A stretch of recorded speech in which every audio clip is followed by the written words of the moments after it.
Hey, great to be with you guys. Welcome. Oh, thanks. Yeah.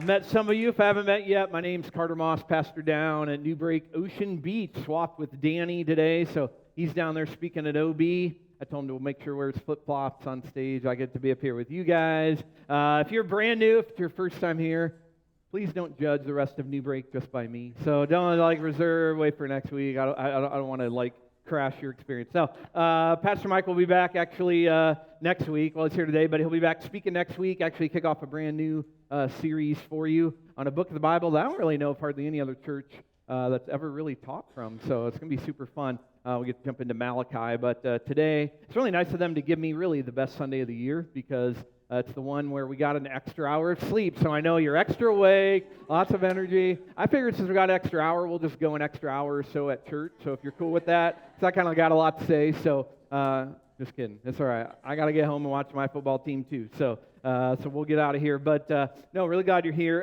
Pastor Mike asked me to speak on a certain topic. It was really nice for him to ask that topic, because if he would have said, you know what, Carter, honestly, you can speak on anything you want, this is the one I would have picked anyway. So it's nice when it lines up like that. Something that, honestly, it just gets me out of bed in the morning. It's just something that God really is doing in me. He's doing in our church, and I hope He'll do it in you. So I'm excited that we get to talk about it today. I thought rather than just start with a bunch of answers, what we're talking about, that's too easy. Everybody starts with answers. Let's start with some questions. Kids are the best at asking questions. If you have kids, you know they're just question-asking machines. They're coming all the time. I got 3 kids. They're older now. They're teenagers. And even a couple in college. Turns out they still ask lots of questions. They're just way harder questions now. So I thought I was unqualified as a parent before. Now I really feel it. And but we also have a preschool at our OB campus. It's there every day. Cute kids run around all the time, and they're always asking great questions. It's awesome. There's one little boy. Some of the questions are really hard though. One little boy asked, "So how come spiders don't get caught in their own webs?" Oh, that's good. I really have no idea. That's why I don't work at a preschool. I'm not smart enough to know that stuff. One little girl, here's a tricky one. She said, "So how do mermaids go potty?" And I just didn't really know, and I honestly don't really want to get into that, especially not at church. So I don't know. I guess Google it, little girl, because I don't know. Now one little boy says, "So do quesadillas grow on trees?"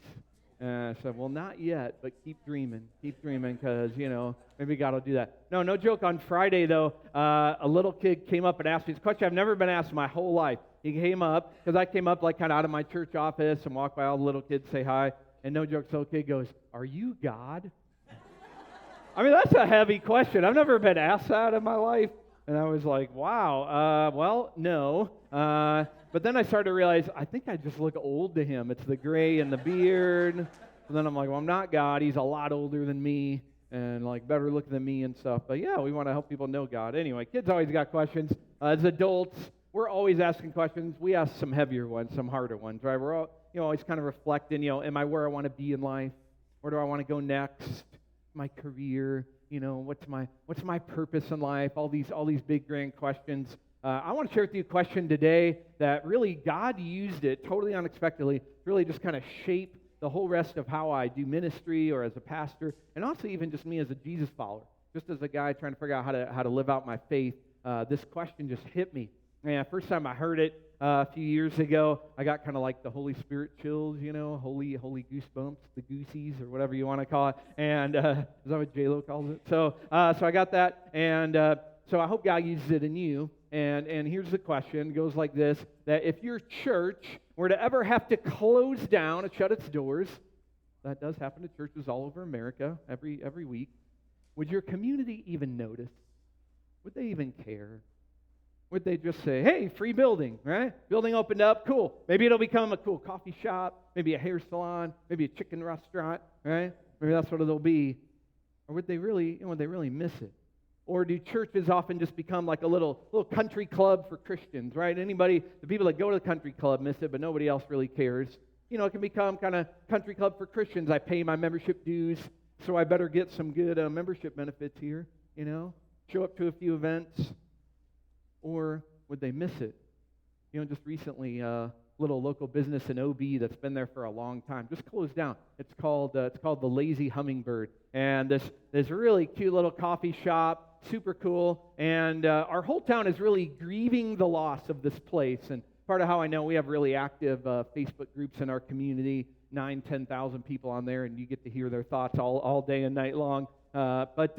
So people are like, man, we're just really going to miss those guys. They were so good. I mean, not just good coffee, really fun place to hang out. They hosted open mic night events. They donate coffee at OB Elementary School that some friends of mine give out every Friday to parents during drop-off.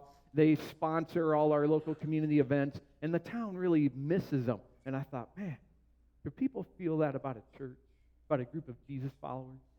Right? Would they ever say, you know what? We're going to miss those guys.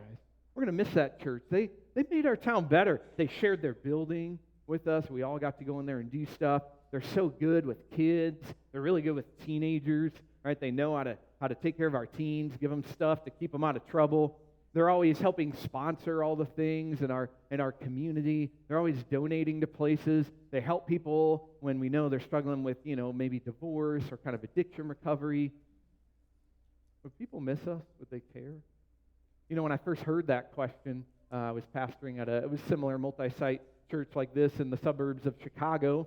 I was there for doing that for 9 years. And when I first heard the question, I thought, no, I don't think anybody would miss us. I mean, my campus, we had a great little campus, so proud of them, and I thought we were doing great stuff, but as I thought about it, I thought, no, I don't think we're making any difference outside of this building, So a few people would miss us, but I don't think the community would. And now that I've been here at Newbreak, I'm a lot closer to being able to say yes, not just at Ocean Beach, but kind of all across Newbreak here. And I want you to know, here's why this is such an important question, all right? Because this gets at the heart of what God's primary purpose for us as a church, as a community, a family of Jesus followers, and for you individually as a Christ follower. That we are meant to have a faith that has consequence to it. That actually makes a difference in our world. That's good news to a world that's wondering, does anybody care? Is anybody making a difference? All the generations are wondering that.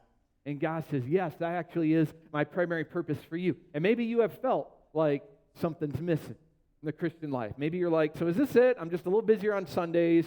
I throw a few bucks in sometimes. I try to participate in a couple good deeds of the year, and that's it. The rest of my life's pretty much the same, and the world's still burning around me. And is that it? Or maybe you're newer. Maybe someone kind of dragged you to church. You're not even sure you buy into the whole Bible thing, Jesus thing yet. We're glad you're here, by the way. Keep coming back. It's a safe place for you to wrestle and explore that. But maybe you're wondering, is that it? You guys just kind of exist. You're just like a nonprofit, and you just try to kind of further yourself. Maybe you've wondered that. Or maybe you are content. Well, I'm going to try to make you discontent today, if that's okay. We call it a holy discontent. Holy discontent. That God really, His purpose for you individually and for us collectively is so much bigger.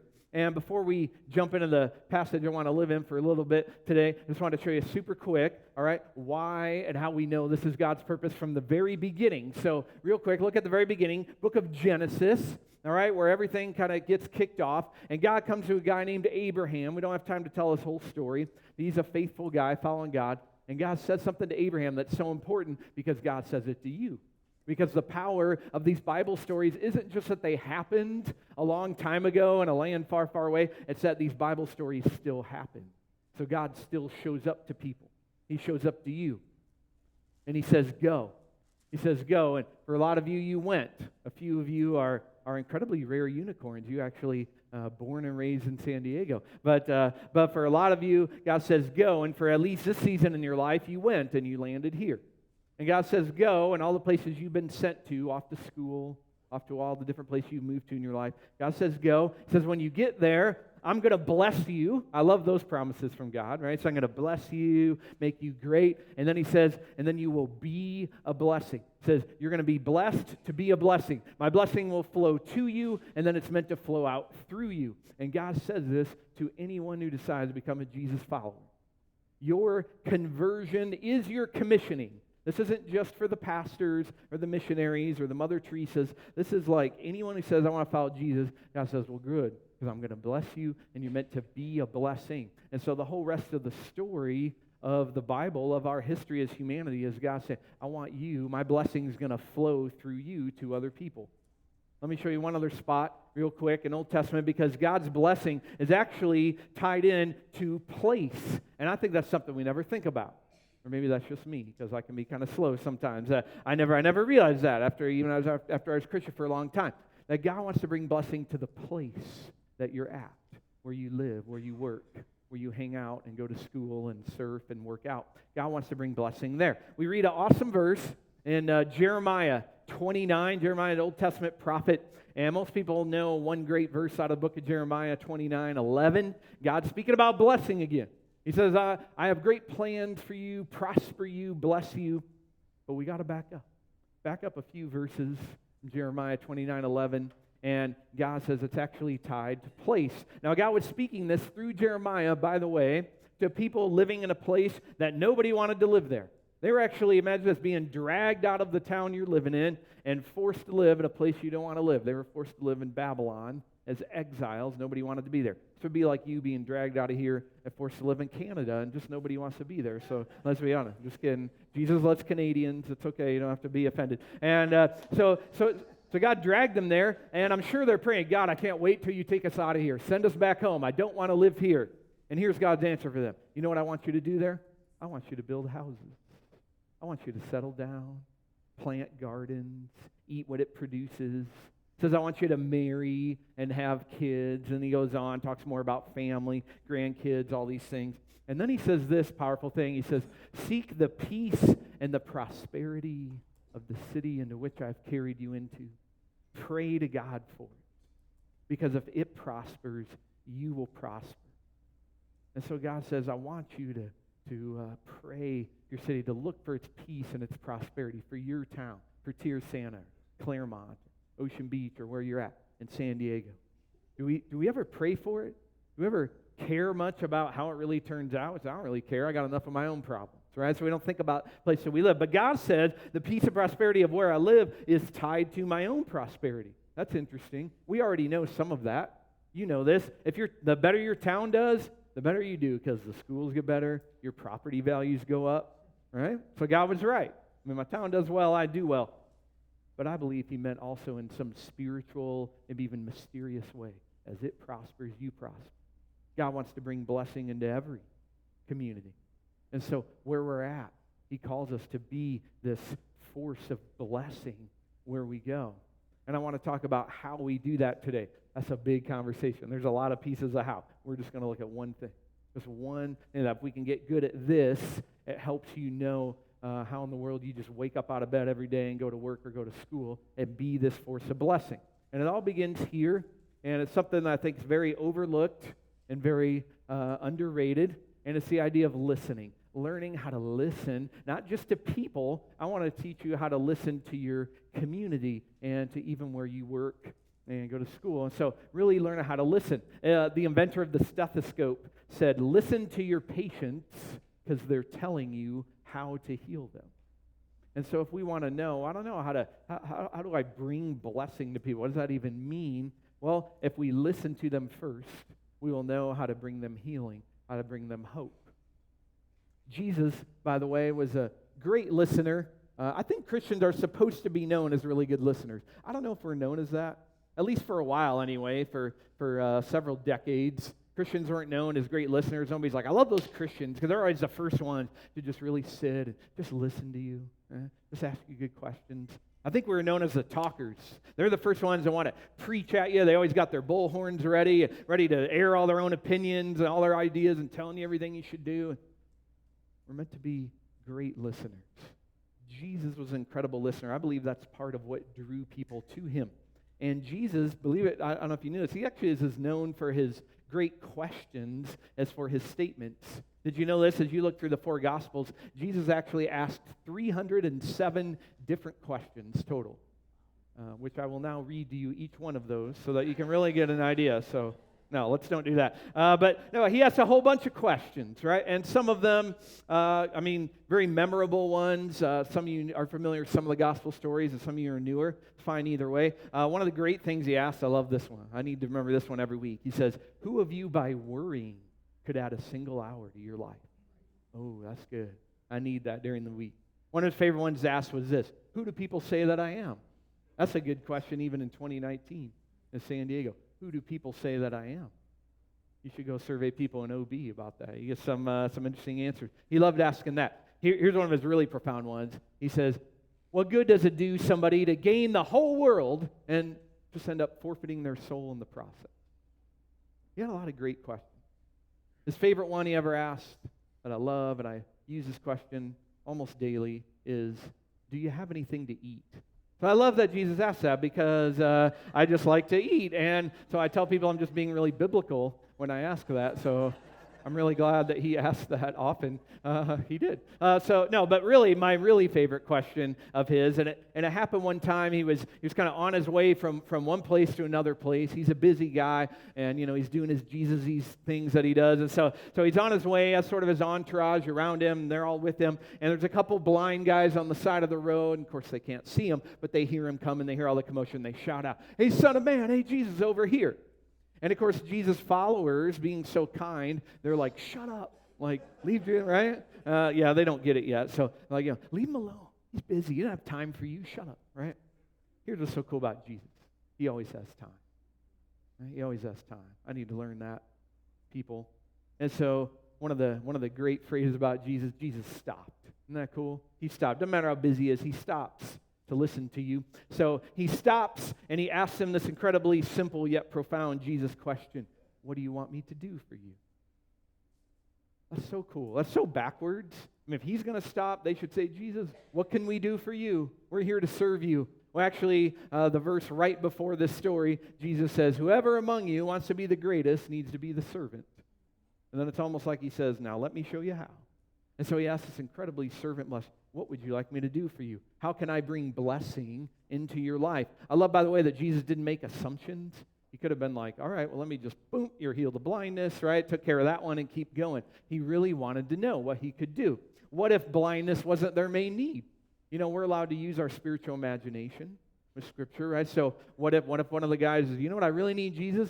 I'm not worried about blindness. I've been blind since birth. I got used to that. In fact, my other senses are amazing now. What I really need you to do is help my marriage, Jesus. Right? He asked. He began with that question. And I know it doesn't seem like a profound question, but I'll show you just a few little stories here. Honestly, I'm not really any smarter than knowing this question, and that's all that we've done and walk around Ocean Beach is what do you want me to do for you? And God's just done incredible stuff through it. So we can listen. You can listen in places that you go to school and work, hang out, your apartment complex or your street or wherever you're at, military housing, all these places, and just say, what do they need? What do you want me to do for you? We can learn how to not just listen to people, although Jesus understood that every person is a story. They don't just have stories, they are a story. But we can learn to listen to our communities, both places we live, but also the places that we work and that we're at. And I want to show today, spend a little bit of time in this great story from the Apostle Paul. He lived this out really better than anybody I know, these teachings of Jesus. So look at the book of Acts, and I'm going to give you just a little sneak preview hint. Don't tell Pastor Mike I told you, but we're going to spend most of 2020 actually in the book of Acts, and which I love. So you get a little taste of it now. Because it's awesome, because basically the beginning of churches, the beginning of Christians going, what do we do now? Jesus isn't here anymore. And just the powerful work of God. So we'll get a lot out of it. But here's a little preview out of book of Acts. So Apostle Paul, he's this guy, used to be anti-Jesus. Then he met Jesus. Then he became pro-Jesus. And then he spent the rest of his life just trying to spread the good news of Jesus. But he was really good at listening to his community. And he was in a lot of communities. And by Acts chapter 17, he just got done talking about Jesus in the town of Berea. He gets his friends drop him off in Athens, Greece. So he's in Athens. Of course, Athens still around today. Back then, it was like the university center of Greece, center of all thought, philosophy. All those guys we used to learn about in school, Socrates, Plato, all those guys, they were all in Athens, Greece. And so Paul is in this town, and he didn't plan to stay there. He wasn't even moving there. He was just kind of passing through.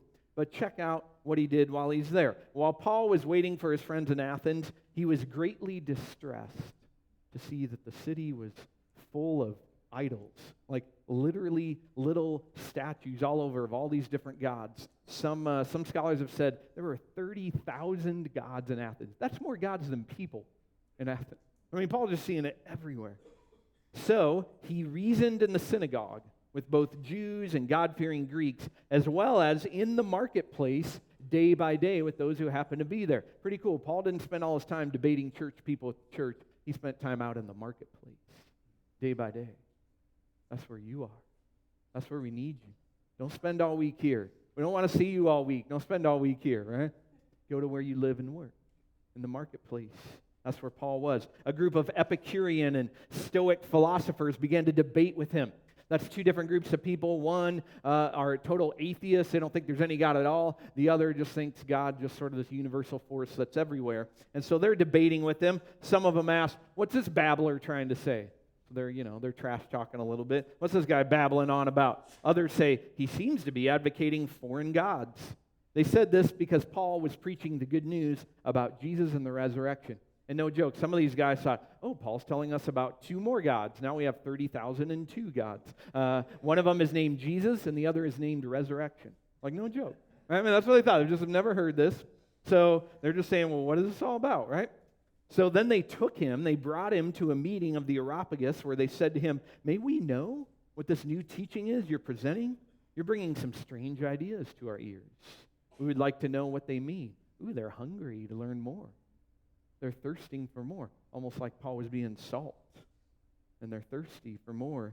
It says all the Athenians and foreigners who lived there spent their time doing nothing but talking about and listening to the latest ideas.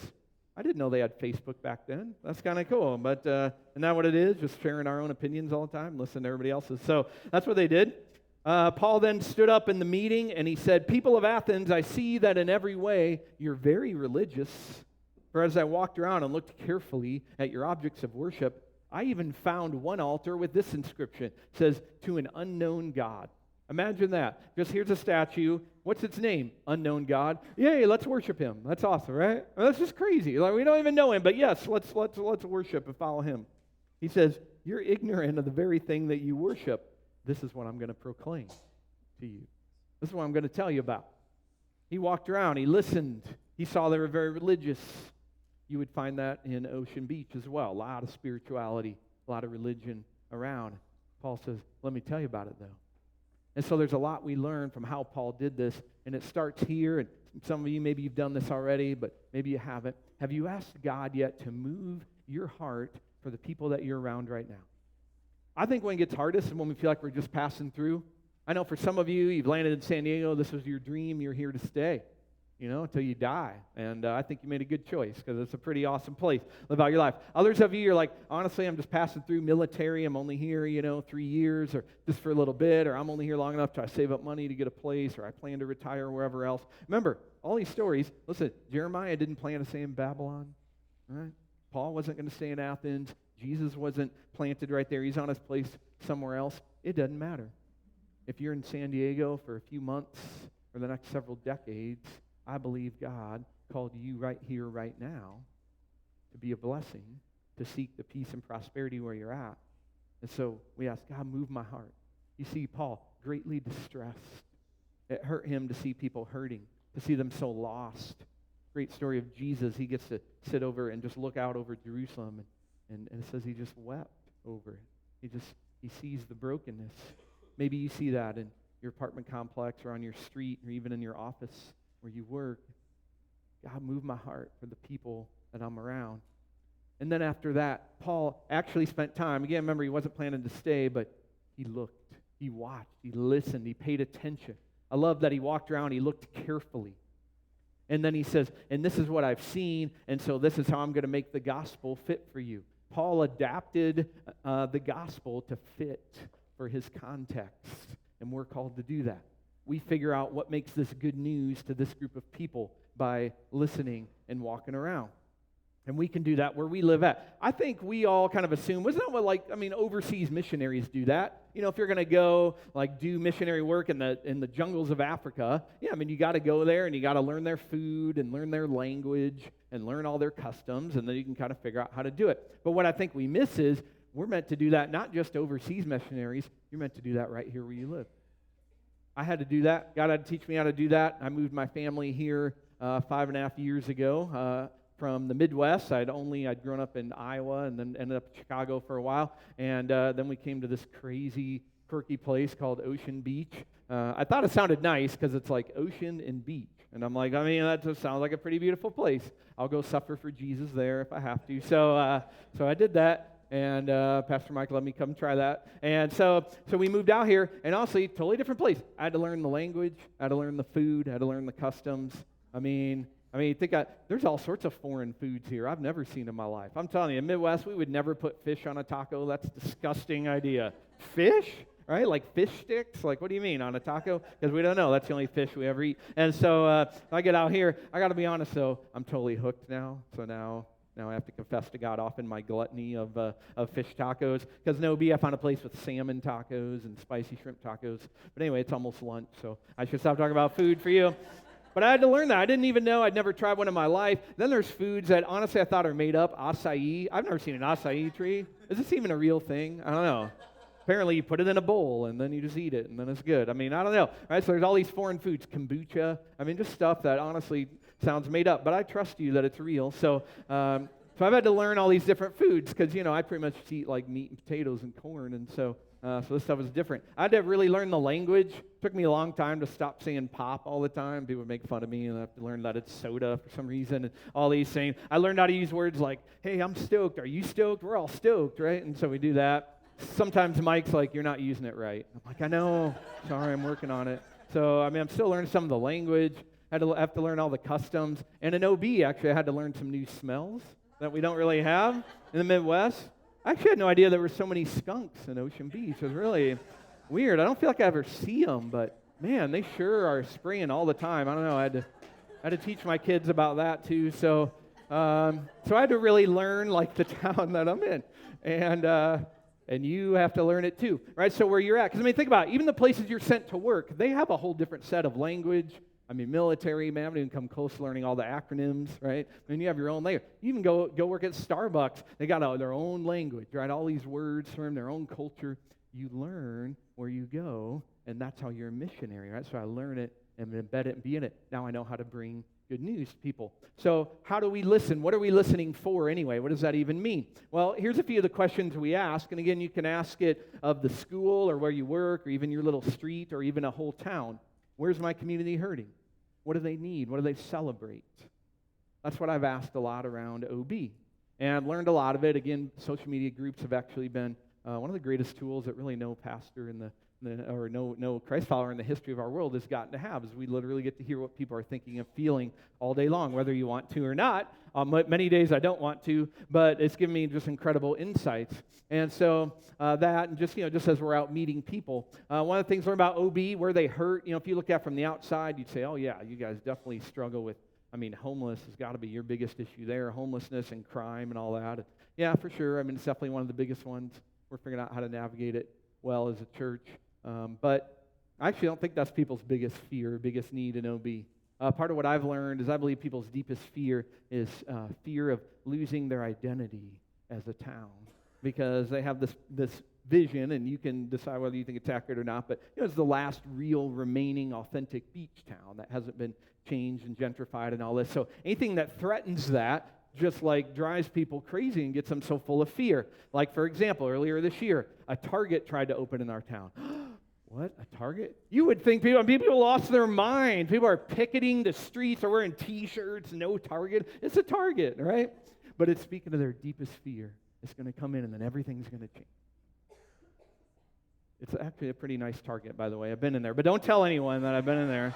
I only wear a disguise if I go in. But right? Because they just have this huge fear. They did the same thing when Starbucks tried to come in and all these things, right? There's just this deep fear. So what could we do as a church to add to the town and say, hey, you know what? We know that you have an identity. We want to help you do that. And let me show you a couple of things we've done. One of the pieces of our identity is we love art. I read there's 2 places in San Diego that have the most murals of anywhere. One is OB, and I can't remember what the other one is, Barrio Logan maybe. So we did. First thing I did, when Pastor Mike, first thing I got there, said, hey, can I paint a mural on our building? And like, well, that sounds weird. We haven't done that anywhere else yet, but yeah, go ahead. And so we did, and I just thought, how cool, maybe we can add some beauty to the town. And it'd be fun to be known as, hey, aren't you the church with the mural? And we are known as that now, which is cool. And no joke, people literally like stop during the week and just get their picture taken in front of this. And we purposely did one that celebrates all the best parts of the town. I don't need all our religious symbolism on it. They'll meet Jesus when they come inside. So I don't need it out there right now. I just want to show them we're here to bless the town. And so we wanted to add to the beauty of it. The other thing is I try to do what Paul did, walked around and looked carefully. So I try to walk around OB. Notice there's little like garden boxes in some of the sidewalks, and they grow. You literally can just walk by and just pick like a strawberry out of it, or peppers or jalapenos, and just kind of eat them. I hope that's all that's growing in most of them, but I can't be totally sure. I guess you never know in OB. But so I thought, oh man, we totally need those. And I thought of that passage in Jeremiah, and I don't know if you can tell, but we haven't painted on the side, plant gardens and eat what they produce. We're trying to literally live out Jeremiah 29. These were built, by the way, by a men's group from Tierrasanta, so thank you for that. But we have that out. Then, as I'm thinking about just the identity, people love it. We're retro, and VW buses everywhere, and all this kind of stuff. And I walked around, and the other thing I see walk around is Hodads, right? That's a big deal there. It's literally like a gift from God to have that kind of food. But although I always feel awkward praying, bless this food to my body, and God's like, I ain't going to bless that. That's not healthy for you at all. I know. Sorry, God. But Hodad, so you go there, and they'll always give you stickers, right? Because that's great marketing. They got Hodad stickers like all over the place, kind of part of the fabric of the town. And I thought, well, wouldn't it be cool if a church could actually have a sticker cool enough that people would want to have and then actually like put up everywhere just to add to kind of the identity and culture of the town. So someone more talented than me from Newbreak designed this one a while back, and for 5 years we've been giving this out. We give it to new attenders, and we'll give one to you if you come down and visit, and we give it in all the street fairs and all the stuff that we go to, and you can see them now kind of plastered around sometimes, and it's just about just trying to add kind of this beauty and values. You listen to the town. Coffee at church on Sunday, we're not serving Starbucks, and we're not serving from Costco. We're serving local OB beans, because you gotta be local, and that speaks a lot to people. And so for you, how can you listen where you're at? How can you listen now? What do they need? What are they celebrating? Where are they hurting? Because it's not always what you would think, and there's always a way to tie in the gospel to it. As I asked the question, what do people in OB celebrate? Let me just tell you real quick. This is pretty cool, because 365 nights of the year, a liturgy happens right in the town of OB. And some of you have probably participated. As people kind of drop everything they're doing, and they go to the cliffs or the beach or the pier or the bars and restaurants, and they set everything down, and they stand, and they worship creation. And then they take photos of it, and then they post it for everybody to see, because they go watch the sunset. Yeah. And I love that.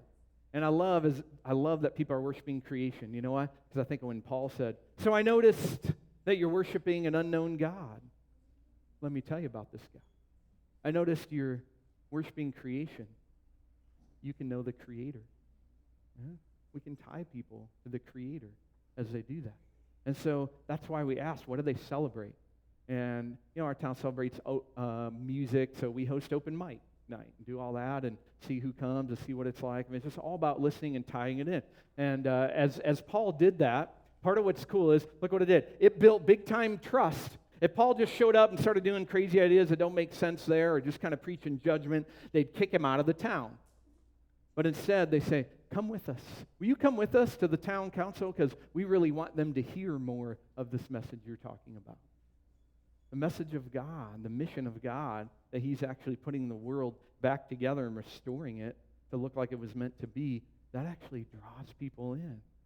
And so it did, and so that earned trust for Paul. That's why he went on to write one of my favorite things ever, for sure, Philippians 4:4. He says, make it as clear as you can to everyone that you meet that you're working with them and not against them, that you're on their side. That's so powerful. Again, I don't know if Christ followers are known for that. For a little while, at least in the media anyway, we're only known as everything we're against. What's the next thing the Christians are going to picket and boycott? I'm not saying there's not a time and place for that, but do people know that we're with them and for them? Doesn't mean I approve of everything they do. I don't have to be for Paul wasn't a fan of everything they believed in, but he could say, but I'm with you as a person. I'm with you in understanding that God wants to bring more knowledge here, more beauty here to Athens. So we let people know that we're with and we're for them. And that's a powerful thing that we can do. And when we do it, I just wanted you to know, I've seen God really open doors and use that. As we show them that we're for them. I want our local businesses to know that we're for them, and our artists, our musicians, the first responders, the lifeguards, all that stuff. And we want them to know that here in Tierrasanta as well. And just to show you the power that this is possible, if you're doing this, God can open up the doors and get people to actually trust you as a church, as Christ followers, even when they normally wouldn't. So I just wanted to show you this, and I'm not trying to brag about our awards or anything. I felt awkward showing it to you, but I just really wanted you to see this phrase here, right? It's one of the ones that we got a couple years ago. It says this, congrats to Newbreak for taking a proactive and positive role in the community to make it a better place. Yeah, that's what Jesus followers meant to do. Thanks. And just so you know, what's cool here is Danny here got to go receive an award for you from the Kiwanis Club in Tierrasanta because you are also making it a better place, beginning to, right? And that's powerful. That's what makes people say, we're going to miss those guys because they make us a better place. And that's what draws them in. Oh, okay. So that church doesn't just exist for itself, little country club. They're about the things we're about. They want to make our town better, so do we. And we did that, and again, you can do that just with that simple question, armed with that question, what do you want me to do for you? 2 quick examples. One, we went to the police department. Western Division is the one that serves us, and I'll be honest, I don't have a great strategy. I'm not smart enough to know. What could a church do for a police department? I don't know. Throw an appreciation barbecue, send them a chaplain or something, right? I really have no idea, but I'm just armed with this question, hey, what do you want us to do for you? And their answers are stuff I would never come up with. First thing they said to me, well, we have the most run-down division of all of them in San Diego, and city budget never has money for us, and it hurts the morale of the guys. And I just have always wished that we could remodel or at least repaint this place. All right, well, I'm not good at painting, but I know people who are, so we'll gather volunteers. And so we brought a bunch of volunteers and kind of redid their whole break room, repainted the entire inside, a little bit outside, put a mural in their lobby. Even if you walk in these days, it's even in there. So did all that. So it's great. They're so grateful. Thank you. And then I asked again, so what do you want me to do for you? And I didn't know this. Maybe you knew this, but they said, well, all our police cars, vehicles, they get a general wash, but they never get washed and waxed except one time of the year, and that's whenever there's a tragedy and they have to be in a funeral procession going through town, right? Which is pretty sad. Do you think about that? The idea of your car being clean is only tied when there's a terrible tragedy. So they said, would you come wash and wax our cars? I said, I can do that, right? Because churches, we know how to rally volunteers together. So 5 different times now, we've gone to Western Vision, their location, and it turns out with enough people and a few hours on a Saturday morning, you can wash 50, 60 vehicles. And I got really good at wax on, wax off. I was doing that kind of all day, so it's pretty good. And so we did all that. What's fun with that one is we have people can bring their kids to help. By the way, we're kind of into child labor in OB, so that's okay. Which is weird because my wife's in HR, so I should know the child labor laws, but I just kind of ignore them. I think kids need to earn their keep. They're always taking. So we put them to work. No, but so they loved it. And then what's cool, the police said, well, you're not really allowed to clean the inside of the car because we don't trust you to touch all our equipment, which is true. And so I thought, well, then what could we do to help with that? So instead we put a little gift bag in every single car, and it has some Armor All wipes so they can do it, and then it has one of our stickers. And so it'll be cool to see San Diego police cars driving around with the little Newbreak OB sticker on the back. By the way, in case you're wondering if that would get you out of a ticket, telling a police officer that you wash and wax their car, turns out it doesn't. So I'm just saying. Because a friend of mine tried that once. It didn't work for him. So we did that, just kind of asking how to do it. The other place was OB Elementary School. You guys do a lot with local Tierrasanta schools, so keep it up, man. Imagine if every church in America took care of one school in their town. How much better all our churches would be. And it's so fun to do it with public schools, right? So we went to OB Elementary Public School, just 2 blocks of our campus. What do you want me to do for you? And guess what his answer came back? Was painting again. And I'm like, God, why is it always painting? That is not, no joke, 8 of the things we've done to bless our town has been painting different places. And now I'm like, forget seminary. I just want to go back to school and learn painting and gardening, because that's how you go do the work of Jesus, really. So if you have those skills, we need you. So I'm like, okay, yeah. So we painted a whole bunch at the school, and then we're like, what do you want me to do for you? And like, well, we've always wanted to have a fall festival for our kids, but we actually don't know how, and we don't own any games. And I'm like, oh, well, we put on stuff for kids 52 weeks out of the year, so, we're kind of good at it. And so we came, put on their first ever fall festival, and they just had their 6th year one in a row 2 weeks ago, and we were there. Now it's huge, and we play like one part, and I love it. And principal always told me, Carter, we would have never got this off the ground. You guys haven't done that the first year. And so, but, you see this stuff. And so, we bring their teachers lunch, and we donate them backpacks. But all this stuff is, what do you want me to do for you? You could ask that. By the way, God can literally just change your mind. I'll be honest. Like any restaurant or store I even go into now in OB, I'm literally looking around going, I wonder what they need in here. Like I might say, I wonder if they need any painting in here. I wonder, maybe their bathrooms need remodeled. But literally, God can change your mind to think wherever you go, just like, I wonder how we could bless them. Part of what helps us do that, by the way, the other learning in this, is you need to learn and understand, what do we bring to the table as a church? And what do you individually? Because otherwise, you're just like, well, I don't know how to help with that. Again, I would have never thought, well, how can we help a public school or a police department? We got to realize what you bring to the table. I read this really sobering survey a year ago, and which all these mayors of all these towns, and they were asked, all right, if you had the opportunity to open one of two things in your town, what would you pick? Either a church in your town or open a new Denny's restaurant. No joke. So they asked, do you want a church or a Denny's? Most of them said, I'd rather have a Denny's. Wow. I don't blame them.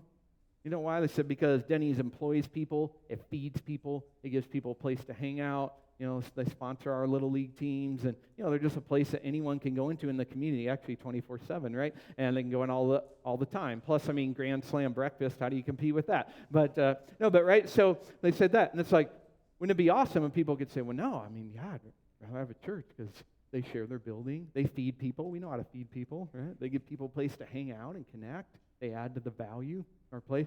But listen, we bring a lot to the table. All right. There's a lot of things we can't do. Businesses can do. There's a lot we can do that I'm telling you, almost nobody else does. Offering to volunteer for places, man, I've seen even the places that want nothing to do with churches, they're so dying for volunteers. They will absolutely say yes because they just want help. We bring knowing how to minister to families, knowing how to put on things that are just fun and engaging for kids. We do it all the time thanks to incredible kids ministry. We know how to deal with teenagers. I'm telling you, most people out there, they're scared to death of teenagers. A lot of us in here are too, right? But we have groups of people that know how to do that. You know what else we bring to the table is our buildings. We can share them, and the town needs them. I literally heard someone in our OB Town Council say, it's such a shame that the biggest buildings in Ocean Beach are all churches. Because it's true. And I know what they mean, because they're thinking country club, right? They're only used on Sunday, and all week long, they sit empty. And so we've really tried from the start to share our building, be really generous. We have a preschool that's 12 hours a day in there, Monday through Friday. And, has a waiting list, which is cool, and a mostly unchurched family. So the building's really being used all week long. But we posted all kinds of stuff. And the OB Town Council last summer, they needed somewhere for their 50-year anniversary party. And they just couldn't find like a big enough place or a place that would let them rent it out because most restaurants wouldn't. So they came to ours. I had every town council and business owner in our courtyard at our building. Most of them had never seen it, even though we're a few blocks from Main Street. And they're like, your place is really cool. I'm like, I know. You should come by once in a while. It's pretty cool. No, I didn't say that. But they're also blown away. This place is so cool. And one of the guys in the town council literally said to me, he said, I got to be honest, Carter, we've had a pretty rough relationship with churches over the years, but you're helping change that. I'm like, cool. Good, right? God will use that. So we hosted something for them. And one of the parties they do every month for business owners, we hosted one, and I wanted to make ours different. And so we did stand-up comedy at ours instead of just the normal stuff, and I tried it too. But so we did some of that, and they said, I think this is the best one we've ever had. I said, good. You know why? Because Christians should throw the best parties. We should be the best at that. And so we did that, and 2 weeks ago we just had, our building was full, every chair, and people are singing and clapping music like we just did, and they're entirely unchurched people. And we were hosting the San Diego Independent Music Awards Hall of Fame kind of thing, and so and it's for this guy that used to be a grumpy neighbor that yelled at us for using all the parking spots. But when you lead with, what would you like me to do for you, right? God can do that powerful stuff. So that's what we bring to the church as life groups, or to the table as life groups or as a church. And what do you bring to the table? That's a whole other sermon. We don't have time for that. But I just challenge you to keep discovering, how are you wired up? We'd love to help you with that. What spiritual gifts, what talents do you have? I'm going to be honest, I don't think San Diego needs all that many more pastors, because we don't have a lot of skills outside of here. But what we really need is a lot more painters and gardeners and accountants and mechanics and people that are good with kids and good with teenagers and good with money. That's what we need, is you can go be the force of blessing everywhere. What do you bring to the table that God could use? And please don't ever underestimate that the opportunities are too small. You may say, Carter, I went and asked somebody, what can I do for them? And they just wanted me to watch their kid for a couple hours. Hey, that's huge. You get to be a blessing. They just need me to bring cookies or gift card. That's powerful. Part of what God taught me is when you're faithful with little, he entrusts you with more. One last OB story real quick, if I can. When I went to OB Main Street Association, said, what would you like me to do for you? And I'll be honest, as pastors, we're always hoping the answer is going to be something really inspiring, like, all the orphans in our town need teddy bears, and be like, yay, because I love to stand on stage, and we'll all get behind that, right? And so instead, I asked, what would you like me to do for you? And no joke, they said, we have never been able to find people to go up and down our main street, Newport, and scrape all of the stickers off of the ashtrays. Wow, all right. Well, that's going to be a tough vision to cast in front of my people on a Sunday, but all right, yes, we'll do it. We're in. We'll try. And so I tried. We did find some good, faithful kind of servant people willing to do that. So we did that. Their next couple of projects for us was like behind the scenes, just little kind of using your hands and feet, put up, hang this stuff in the town at 6 a.m. when nobody's watching. I mean, all this kind of stuff. And I'll be honest, being honest, I wasn't going, yes, I so love we're participating in the mission of Jesus. While we're doing it as a pastor, I'm just going, man, God, am I totally off track? I mean, are we wasting our time on these little things? I don't know if anybody's finding Jesus from doing this. Then God brought the big opportunity.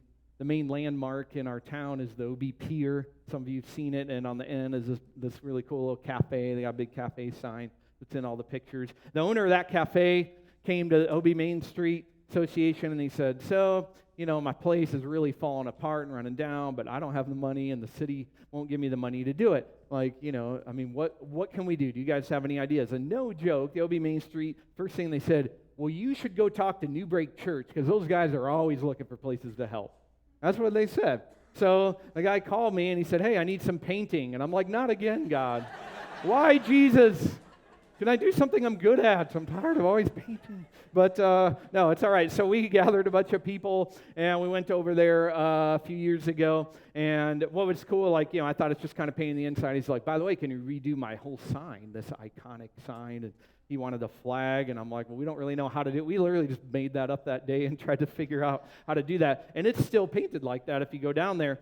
And so that was one of those kind of sexier opportunities, like the radio station was there, and the TV and all this kind of stuff. And God taught me afterwards, because I'm slow sometimes, he said, see, Carter, when you're faithful with little, I entrust you with the bigger stuff, right? Like in Parable of the Talents. And so, listen, if you're faithful with any little opportunity, none of them are little. So what little one do you know about right now? Because when you're faithful to bless people in that, God will keep opening up the doors. Never underestimate the impact of what he's doing. I underestimated it. I still struggle sometimes. Is this the right thing, God? And now I've tried to learn. Let's just do it. If it's something that Jesus would do, and he washed some pretty nasty feet, so I think scraping stickers off ashtrays is probably something he would be willing to do. If it's something he would do, then I say just do it and trust God with the results. And I've had to do that. God's taught me a lot. For a while I thought, well, I guess what we're doing isn't working, because no one from the police department is coming to my church yet. And actually kind of almost nobody, there's one teacher, but kind of nobody from OB Elementary School is coming to our church yet. And God just laughed at me and go, Carl, your vision's so small. You thought your target audience was these people you're serving, but it's way bigger. So part of who God's reaching is the unchurched that we get to serve alongside. That's pretty cool. Imagine if someone's first taste of Jesus wasn't having to sit here and listen to some guy talk at them. It's that they actually are participating in God's mission of putting the world back together and bringing blessing into it, and they don't even know it.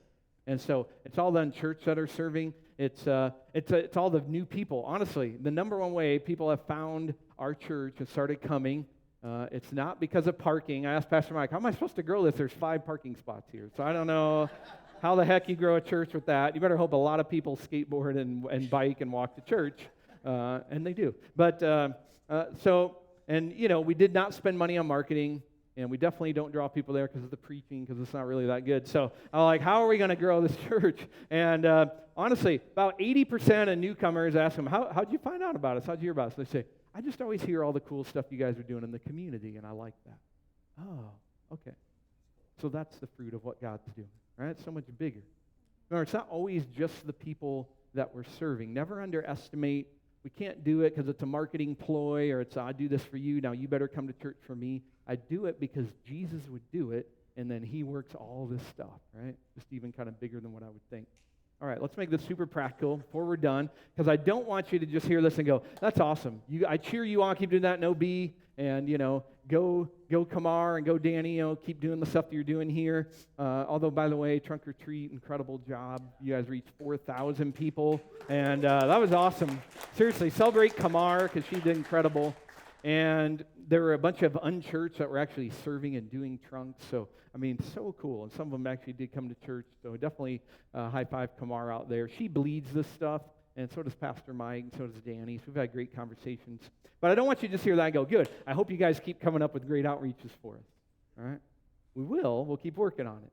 But the way we're going to become a movement of blessing in San Diego is, and this is my dream for OB and for you guys, is that all of us start doing it. Because you're actually out there. You live and work and hang out in places that us church staff don't. And you bring gifts to the table that we don't. And so here's a really practical way. Just bring it home. Make it personal. This was helpful to me, just not as a pastor, just as a Jesus follower. Because you can wake up every day and do any one of these 5 practices. One is belong. Actually, start to see the place I live, that God sent me here. I pray for it. I seek its peace, prosperity. I challenge you to belong by adopt a coffee shop and a restaurant that you're going to frequent. You're allowed to visit some other places, but spend a lot of time at those, because you'll get to know people there, and God will really use you. Belong, right? Care about where I'm at. Listen, we talked a ton about that. Eating with people, that's my favorite one, but because you know the power of eating, right? If I were to invite you over to my house for dinner, I'm sorry I don't have time to invite everybody, but if we ever got to do that, instantly our relationship jumps huge leaps ahead over us just saying hi on a Sunday. Why? Because we just sat across the table? Yeah. Right? Relationship goes a long way. That must be why Jesus did that so much. So much. So by you eating with someone at your workplace or a neighbor or having coffee or in your community, you will get to listen. And as you listen and eat, you're going to learn how to best serve. That's how you know. I don't come in with my ideas.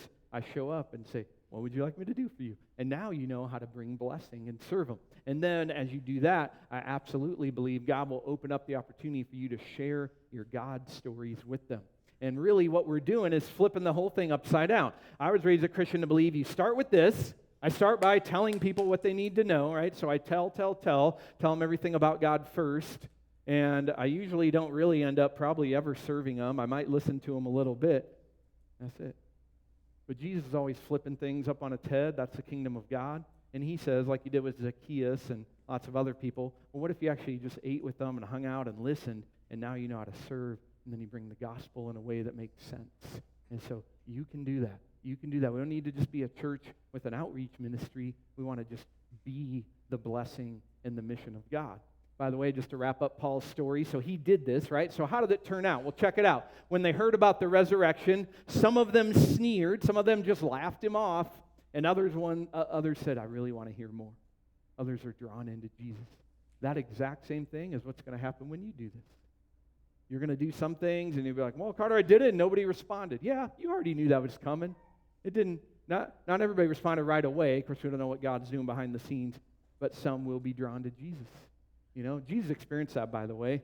He actually blessed 10 different lepers one time, and only 1 out of 10 actually decided to come and kind of follow him. That's only a 10% success rate, Jesus. You can do better than that, right? But he does it because he's not doing it as like a transaction. He's just blessing people. Maybe that's why he said only 1 out of 4 soil is going to be fruitful. So as you're out doing this, don't get discouraged. You go, yeah, I know some people are going to sneer. laugh it off, and some people are going to want to know more about Jesus. It's just messy, but we just do it because that's what Jesus does.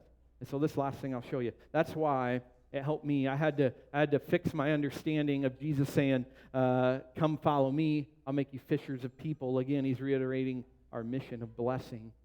And now I'll end with this. My whole life I heard that story and that verse, and I don't know about you, but I always picture fishing for people. I bait my hook, I cast the line, and then I reel them in, right? We reel them in. We even use that language, reel them in, bait and switch, all this kind of stuff. That's not what they were doing fishing, right? That's not the picture that came to their mind. Because how did they fish? They had giant nets, and they drag them, right? And when you drag your nets, and then they pull them up, and then first thing you do is you got to pull out like the old boot and the tin can, right? Because there's always some of the garbage in there. And then there's the fish. And so God isn't telling you go bait your hook and then try to hook them in. He says, drag your net of blessing all over your town. And some of what you get, and don't use that right now. And then you'll see what comes out of that. And so that helped me just embrace just the messiness. Just say, yeah, God, just ignite my missional imagination. Because where this is actually fun is you get to dream up new ways of being the church and of blessing people and living out the mission of God. You don't have to sit on the sidelines and go, I wonder what Danny and Kamar are going to come up with next.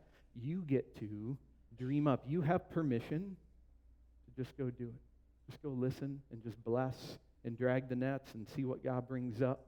And he wants us to be that powerful force of blessing.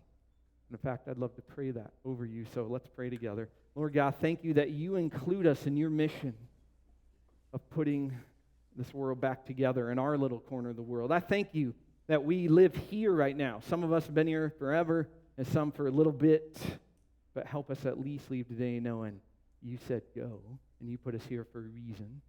And while we're here, you want to use us to be a blessing. So use us each in the places that we live and work and go to school and hang out, because if we got a whole little movement of Jesus followers and all these different little nooks and crannies of Tierrasanta and of Ocean Beach and of San Diego, then you're going to bring blessing into all those places, God. Let us be a movement of that. Let people be so compelled that we're being the hands and feet of Jesus that they just want to learn more. They can't deny you. Lastly, we pray the very words of Jesus. Your kingdom come, your will be done here in Tierrasanta as it is in heaven. God, here in San Diego as it is in heaven. Help us show people a taste what heaven was meant to be like. So bring it through us. We pray in your name, Jesus. Your name we seek the peace and prosperity of our town and pray for it. We pray in your name. Amen. Amen. Really glad you're here today. I hope God did something in you.